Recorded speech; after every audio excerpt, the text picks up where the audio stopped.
خطبہ مسنونہ اور حمد و ثنا کے بعد اس سے اچھی اور کیا بات ہوگی کہ ایک مسلمان آدمی اللہ تعالیٰ کی بے پایاں ظاہر اور باطن نعمتوں اور عنایات کا ذکر و بیان کرے۔ اللہ تعالیٰ فرماتے ہیں وَأَمَّا بِنِعْمَتِ رَبِّكَ فَحَدِّثْ، اور لیکن اپنے رب کی نعمت بیان کر۔ اور اس بات میں بھی کوئی شک و شبہ نہیں کہ ہم پر اللہ تعالیٰ کی نعمتیں مسلسل برس رہی ہیں، یہ تمام تر اسی کی عنایات ہیں، اس میں بھی اس کے ساتھ کوئی شریک نہیں۔ قرآن مجید میں ہے وَمَا بِكُم مِّن نِّعْمَةٍ فَمِنِ اللَّهِ، اور تمہارے پاس جو بھی نعمت ہے وہ اللہ کی طرف سے ہے۔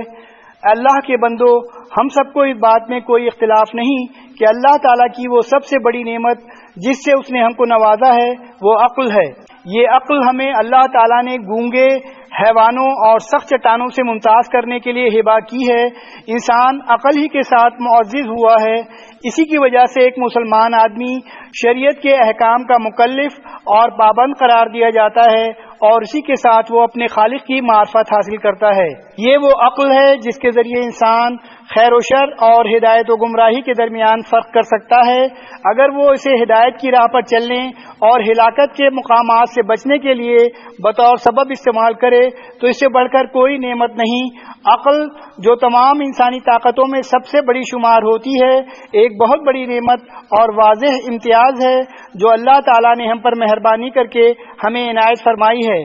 عقل کی قدر وہی جانتا ہے جسے یہ ہبہ ہوتی ہے۔ اگر کوئی شخص اللہ تعالیٰ کی اس حکمت میں غور و فکر کرے، ایک نومولود بچہ اکتسابی عقل کے بغیر کیوں ہوتا ہے، تو اسے اس وقت اس نعمت کے اثر کا ادراک بخوبی ہو سکتا ہے۔ اس کو یہ چیز پہلے نہ دے کر پھر عطا کی گئی ہے تاکہ اس کے متعلق احساس زیادہ پر اثر اور مفید ہو۔ اللہ تعالیٰ فرماتے ہیں اور اللہ نے تمہیں تمہاری ماؤں کے بیٹوں سے اس حال میں نکالا کہ تم کچھ نہیں جانتے تھے، اور اس نے تمہارے لیے کان اور آنکھیں اور دل بنا دیے تاکہ تم شکر ادا کرو۔ امام ابن قیم رحم اللہ فرماتے ہیں اے انسان، اگر تو اس طرح عقل مند پیدا ہوتا جس طرح تو اپنے بڑے ہونے کے دنوں میں ہے تو تمہارے لیے تمہاری زندگی بہت زیادہ کٹھن اور بوجھل ہو جاتی، کیونکہ جب تم شیرخواری کی حالت میں ہوتے ہو تو تمہیں سب اٹھاتے ہیں، ماں کی گود میں عاجز اور قیدی بن کر پڑے رہتے ہو۔ اگر تم ان لوگوں میں ہوتے جو والدین سے محروم ہو جاتے ہیں تو تم حیران و پریشان رہتے، لیکن یہ محض حکمت الہی، اس کی تمہارے ساتھ رحمت اور بہترین تدبیر سازی ہے۔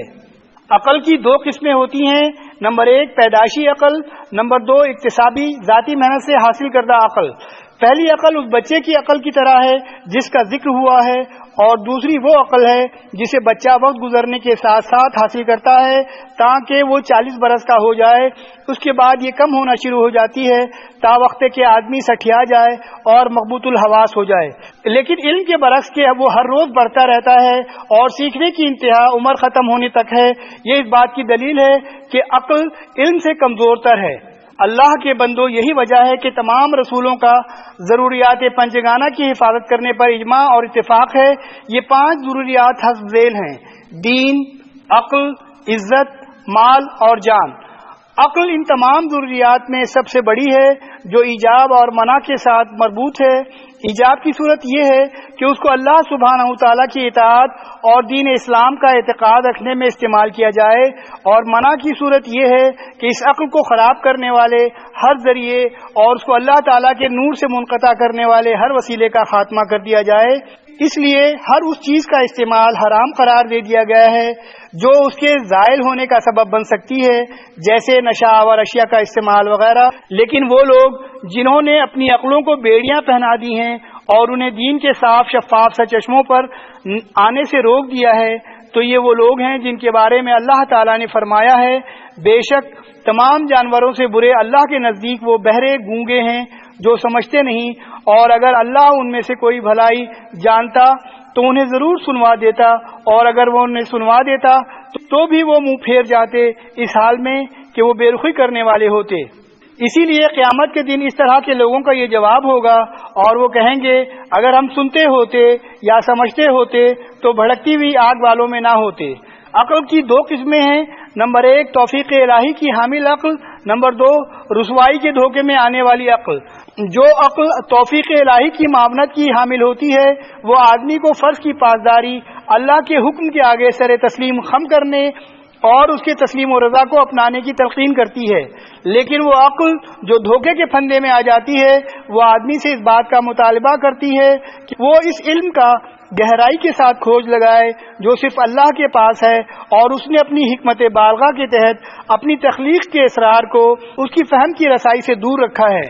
اللہ کے بندو، یہ سرسری انداز میں جو گفتگو ہوئی ہے وہ در حقیقت تمہید اور ابتدائی کلمات ہیں جن کے ذریعے ہم اس بات کی طرف اشارہ کرنا چاہتے ہیں کہ موجودہ نسلوں کی عقلوں کے بارے میں یہ خدشہ ہے کہ کہیں ان میں تہ در تہ اندھیرے سرایت نہ کر جائیں، ان کی عقلوں میں شبہات اور انکار کے رجحانات آہستہ آہستہ داخل نہ ہو جائیں، پھر ان کے کیچڑ میں منہ مارنے والا روشنی کی ایک ہلکی سی کرن بھی نہ پا سکے جس کے ذریعے وہ صراط مستقیم پر گامزن ہو سکے یا اس کی گمراہی اور کجروی سے نجات پا سکے۔ اس کا بہت بڑا سبب وہ قابل نفرت دوہرا معیار ہے جو مختلف وسائل ابلاغ کے ذریعے آہستہ آہستہ اس میں جگہ بنا رہا ہے، جس میں حق و باطل، صحیح و ضعیف، عقل و شریعت اور اچھا اور برا باہم دست و گریبان ہیں۔ اگر ایک مرتبہ حق کا بول بالا ہوتا ہے تو 10 مرتبہ باطل کا سر اونچا ہوتا ہے۔ اس کام کے لیے مختلف ذرائع ابلاغ کے ذریعے باقاعدہ صحافت کے شعبے کے ساتھ منسلک بعض اصحاب قلم کو بھرتی کیا جاتا ہے، جو اس بات کی سب سے سچی گواہی ہے تمام ذرائع ابلاغ دین اسلام کی روح، شریعت اور اعتقاد کے دفاع کے لیے استعمال نہیں کیے جاتے، بلکہ یہ میڈیا بعض ایسی قلموں کے لیے سیاہی کا کام انجام دیتا ہے جو نئے نئے رجحانات لوگوں کے ذہنوں میں پختہ کرتے ہیں۔ یہ لکھاری ان ذرائع کے ذریعے اپنے مقصد سے پردہ اتارتے ہیں اور عقل کی تعظیم اور تقدیس کا ڈھنڈورا پیٹتے ہیں اور اسے بہت ساری شرعی نصوص قبول کرنے کے لیے جبری حاکم بنا کر اس کا فیصلہ تسلیم کرتے ہیں۔ اس طرح یہ لوگ شریعت میں مرد کی عورت پر برتری، حدود و تعزیرات، ولا اور برا اور عورت کے متعلقہ کئی تسلیم شدہ مسائل کو عقل کے پیمانے پر پرکھتے ہیں۔ یہ عمل بہت بڑی گندگی کی شکل اختیار کر چکا ہے۔ اللہ تعالی ہمیں اس کی خوشنمائی کے نتائج سے محفوظ رکھے، بلکہ یہ ایک ایسا کامل عیب ہے جس کا عقل پرست حضرات تو پرچار کرتے ہی ہیں، لیکن اہل شریعت بھی اس کی سما خراشی سے محفوظ نہیں رہے۔ اللہ کے بندو، ایسے شخص سے کچھ بعید نہیں جو اپنی عقل کو شتر بے مہار کی طرح چھوڑ دیتا ہے کہ وہ جس طرح چاہے بغیر کسی ضابطے اور قانون کے اللہ تعالیٰ کی شریعت میں منہ اٹھا کر گھومتا پھرے اور اسے نشانہ اعتراض بنائے۔ اس میں ایسی کوئی تعجب کی بات نہیں۔ امام ابن قیم رحم اللہ فرماتے ہیں، جس میں تھوڑی سی بھی عقل ہے وہ اچھی طرح جانتا ہے کہ دنیا میں خرابی اور فساد رائے کو وہی پر ترجیح دینے کی وجہ سے پیدا ہوتا ہے۔ عقل کی سب سے بڑی نافرمانی اس کا کتاب اللہ سے اعراض کرنا ہے جو اللہ تعالیٰ کی وحی ہے اور اس کے رسول اس سے ہدایت لیتے ہیں۔ لہذا اے لوگو، کس قدر حیرتناک کیفیت ہے کہ حق بالکل قریب ہو لیکن اس تک رسائی نہ ہو۔ ان لوگوں کا حال اس اونٹ کا سا ہے جس کے متعلق شاعر کہتا ہے کہ صحرا میں اس پیاس کے مارے اونٹ کی طرح جس کی پشت پر پانی رکھا ہوا ہو لیکن اس تک اس کی رسائی نہ ہوتی ہو۔ اگر کوئی شخص ایک ہی لقمے سے اچھو لگنے کی وجہ سے پانی کی تلاش میں نکل پڑتا ہے تو جس کو پانی ہی سے اچھو لگ جائے وہ کس چیز کی طلب میں نکلے گا؟ اللہ تعالیٰ کی شریعت اور اس کے قانون کے ساتھ جھگڑا کیا جاتا ہے، نہ عقل کے ساتھ ان کا پیچھا کرنا چاہیے۔ اگر لوگ ایسا کرنا شروع کر دیں تو وہ ایک دن پر ایک دن بھی نہیں نکالیں گے اور دوسرے دن میں منتقل ہو جائیں گے۔ اللہ کی قسم، کچھ سنتیں ایسی بھی آتی ہیں جو کبھی رائے کے خلاف ہوتی ہیں، لیکن مسلمانوں کو ان کی اطاعت اور فرمانبرداری کیے بغیر کوئی چارہ نہیں ہوتا۔ اسی لیے حضرت علی نے فرمایا تھا، اگر دین رائے کے ساتھ ہوتا تو مسح کرنے کے لیے موزے کی نچلی جانب بالائی جانب کے برعکس زیادہ موزوں ہوتی، جبکہ میں نے رسول اللہ صلی اللہ علیہ وسلم کو موزے کے بالائی جانب مسح کرتے ہوئے دیکھا ہے۔ ابو الزنا وغیرہ جیسے بزرگوں کا کہنا ہے، ہم نے لوگوں میں سے جن بہترین اصحاب فضل اور فقہا کو پایا ہے وہ ہمیشہ بحث و تکرار اور بال کی کھال اتارنے والوں کو برا خیال کرتے تھے، صرف عقل کے ساتھ تمسک اختیار کرنے کی شدید مذمت کیا کرتے تھے۔ وہ ایسے لوگوں کے ساتھ میل ملاقات رکھنے سے منع کیا کرتے تھے کہ وہ گمراہ اور تحریف کرنے والے ہیں۔ امام اصبہانی رحم اللہ نے کہا، جب آپ کسی ایسے آدمی کو دیکھیں کہ جب اسے کہا جائے کہ تم حدیث کیوں نہیں لکھتے تو وہ کہے عقل زیادہ موضوع ہے تو جان لیں وہ بدعت والا ہے۔ بلکہ امام شافعی رحم اللہ کا تو اس سے بھی شدید موقف ہے۔ ان کا کہنا ہے کہ سنت ترک کرنا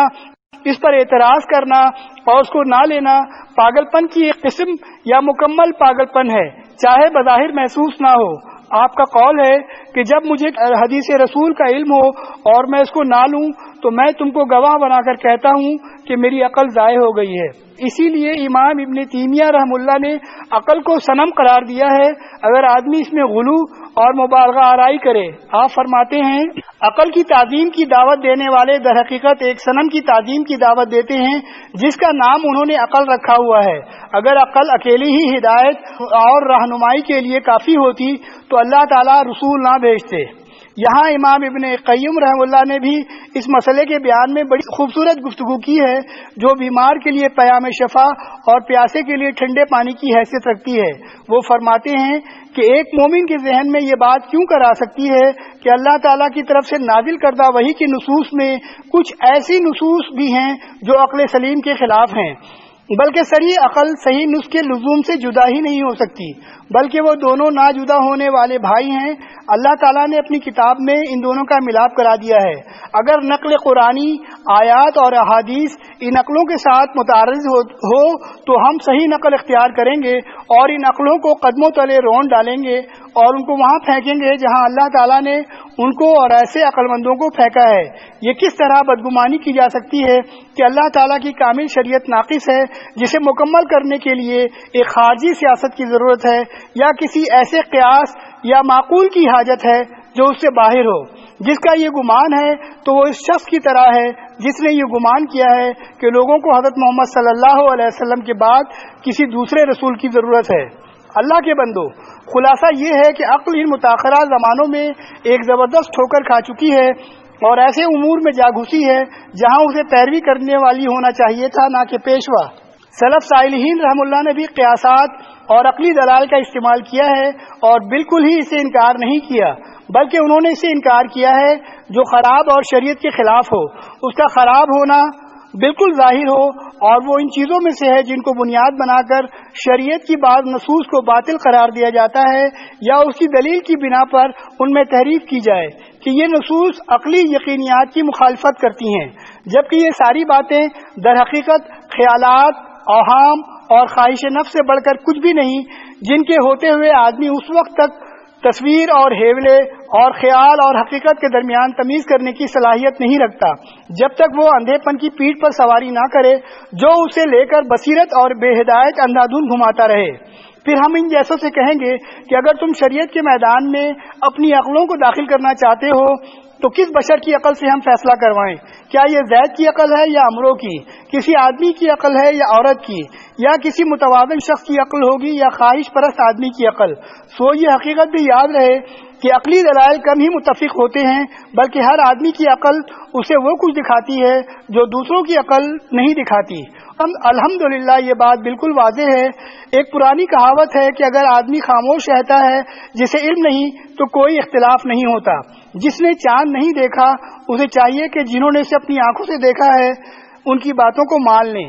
عقل اپنے خالق پر اعتراض کس طرح کر سکتی ہے؟ پھر یہ عقل جو خالق کی ایک مخلوق ہے اس کے خلاف کس طرح معارضہ کر سکتی ہے؟ اور رہی بات ان احادیث کی جو عقل کی تعظیم اور تقدیس کے متعلق ہیں اور جنہیں بعض لکھاری حضرات ذکر کر کے پھولے نہیں سماتے تو وہ ساری حقیقت کے خلاف ہیں۔ امام ابن قیم رحم اللہ فرماتے ہیں کہ عقل کے متعلق تمام احادیث جھوٹی ہیں، اور بعض علماء سے یہ قول بھی منقول ہے کہ عقل کے بارے میں کوئی حدیث بھی صحیح نہیں۔ اس طرح یہ لوگ جو عقل کی حاکمیت اور اس کی ہر طرح کی قیود سے آزادی کے متعلق اپنے اپنے خیالات پیش کرتے ہیں، ان لوگوں کا یہ فعل امام ابن تیمیہ رحم اللہ کے الفاظ میں سونے کی پلیٹ میں خنزیر کے گوشت سے بھی بدتر ہے۔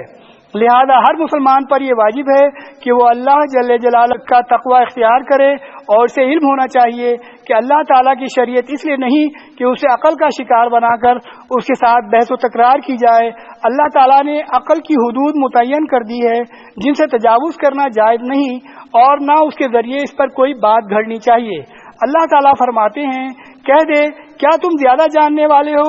یا اللہ؟ نیز فرمان ربانی ہے، اللہ کا رنگ اختیار کرو، اور رنگ میں اللہ سے بہتر کون ہے؟ کسی صاحب علم کا کہنا ہے کہ جس شخص کو ہم دیکھیں کہ وہ وحی کی مخالفت کر رہا ہے اس پر عقل کو ترجیح دیتا ہے تو یہ اس بات کی دلیل ہے کہ وہ علم سے تہی دامن ہے، اور ایسے ہو بھی سکتا ہے، کس طرح کہہ سکتا ہے جبکہ اللہ تعالیٰ کا فرمان ہے، اور یہ مثالیں ہیں جو ہم لوگوں کے لیے بیان کرتے ہیں اور انہیں صرف جاننے والے ہی سمجھتے ہیں۔ لہذا اے مسلمانوں، اللہ تعالیٰ کا تقوی اختیار کرو اور اس کی اس طرح قدر کرو جس طرح اس کی قدر کرنے کا حق ہے، بدعتوں سے بچو اور اپنی عقلوں اور آرا کے ساتھ شرعی نصوص میں بحث و تکرار سے دور رہو، ان میں سے کسی چیز کو بھی نصوص شریعہ پر فوقیت نہ دو، جو عقل کے مطابق ہو اسے تم قبول کر لیتے ہو اور جو اس کے مطابق نہ ہو اسے تم قبول نہیں کرتے۔ یہ بہت بڑی مصیبت اور بہت بڑا رخنہ ہے جس کا دائرہ کار بہت سارے اسلامی ممالک میں بہت زیادہ وسیع ہو چکا ہے۔